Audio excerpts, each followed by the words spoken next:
Hi, this is Dr. Uma from Shanvika Skin, Chest and Allergy Clinics. How cosmetologists are different from dermatologists in doing cosmetic procedures అంటే నా దగ్గరికి వచ్చిన ఒక 2 case examples చెప్తానండి. First కేసులో ఏంటి అంటే 40 years ఓల్డ్ విమెన్ అన్నమాట. సో పాపం కొంచెం హెయిర్ లాస్ అయిపోతుంది అని చెప్పి దగ్గరలో ఉన్న పేరు మోసిన కాస్మెటిక్ క్లినిక్కి వెళ్ళారు.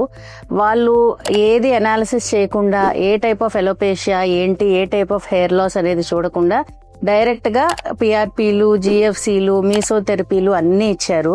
రిజల్ట్ లేదు అని చెప్పి ఒక 6 to 8 సెషన్స్ అయిన తర్వాత నా దగ్గరికి వచ్చారు పేషెంట్.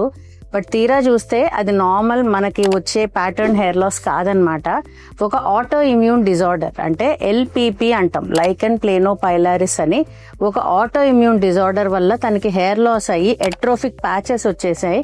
సో 6 to 8 months మనకి ట్రీట్మెంట్ లేట్ అయినందు మూలంగా అది కంప్లీట్ గా స్కిన్ అనేది ఆటో ఇమ్యూనిటీ వల్ల బాగా డ్యామేజ్ అయిపోయి ఇంకా ఎప్పటికీ నేను ఏం చేసినా కూడా మనకి అక్కడ హెయిర్ అనేది లేకుండా అయిపోయింది.